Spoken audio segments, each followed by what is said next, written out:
जो class 11th का exam दिए होंगे बीएचयू सीएचएस वाले स्टूडेंट्स, तो उनके लिए कट ऑफ बताना बहुत जरूरी है, क्योंकि बच्चे सबका मैसेज आता है सर कट ऑफ बताइए। तो चलो हम बताते हैं कट ऑफ। चलो देखो, ये हम बता रहे हैं क्लास 11th मैथ वाले स्टूडेंट के लिए। ये पिछले साल का कट ऑफ है, इस साल का कट ऑफ थोड़ा ज्यादा जाने वाला है, बिकॉज कुछ रीजन से जो बताएंगे लास्ट में। चलो देख बताते हैं, जैसे कि अनरिजर्व यानी कि जनरल कैटेगरी। कौन सा सर? जनरल।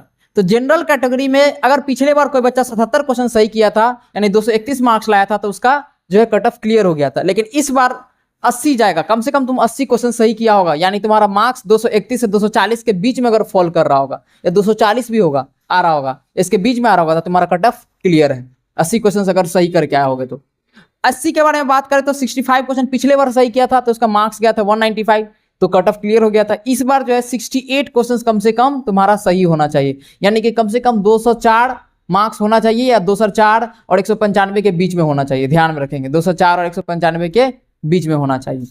उसके अलावा सर एसटी के बारे में बात करें तो पिछले बार 42 क्वेश्चन सही किया था, तो तुम्हारा एडमिशन मतलब कट ऑफ क्लियर हो गया था। एडमिशन तो नहीं होता है, बुलाया जाता है, जिसका कट ऑफ क्लियर होता है सबको बुलाया जाता है, और जिसमें ज्यादा मार्क्स होता है पहले उस बच्चों का नाम अनाउंस किया जाता है, वो और नहीं होता तब उस बच्चों का जो कट ऑफ क्लियर है उनका नाम होता है। ठीक है, तो 42 क्वेश्चन एसटी वाले बच्चे जो है अगर सही किए थे तो उनका कट ऑफ क्लियर हो गया था। इस बार अगर 45 क्वेश्चन अगर सही किया होगा, यानी 126 से 135 के बीच में अगर फॉल कर रहा होगा, 135 भी आ रहा होगा और उसके बीच वाला भी आ रहा होगा, तो आपका कट ऑफ क्लियर है। ठीक है, यानी कम से कम 45 क्वेश्चन सही करना आपका कंपलसरी है। ओबीसी एनसीएल के बारे में बात करें तो 75 क्वेश्चन सही पिछले बार बच्चा किया था, तो उसका सिलेक्शन हो गया था सर। लेकिन इस बार ऐसा नहीं है, कम से कम आपको 78 क्वेश्चन सही करना पड़ेगा मेरे भाई, यानी 234 नंबर लाना ही पड़ेगा, या उससे हल्का कम भी आता है तो आपका कट ऑफ क्लियर होने का चांसेस ज्यादा है, क्योंकि एक्सपेक्टेड कट ऑफ है। ठीक है, ईडब्ल्यूएस के बारे में बात करें, एक्सपेक्टेड नहीं, इसी के अराउंड कट ऑफ रहता है। जब आएगा तो आपको हम बताएंगे, प्रोविजनल आंसर की आने वाला उसको कट ऑफ भी आएगा फर्स्ट काउंसलिंग के लिए। तो 70 क्वेश्चन अगर ईडब्ल्यूएस में कोई बच्चा अगर सही किया था पिछले बार, तो 210 में आया था, तो उसका एडमिशन आसानी से हो गया था।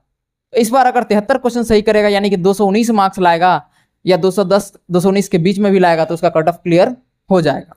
पीसीओएच के बारे में बात करें सर, तो 39 क्वेश्चन पिछले बार बच्चा सही किया था, तो 117 नंबर लाया था। इस बार कम से कम 42 क्वेश्चन सही करना पड़ेगा, यानी कि 126 मार्क्स लाना पड़ेगा। तो 117 से लेके 126 के बीच में होगा, या 126 भी होगा, तो उसका चांस है कि उसका कट ऑफ क्लियर हो गया। किसके बारे में बात की? क्लास 11th मैथ्स वाले स्टूडेंट के लिए। बाकी कोई अगर दिक्कत होगा तो आप जो है कमेंट जरूर कीजिएगा। ठीक है, अब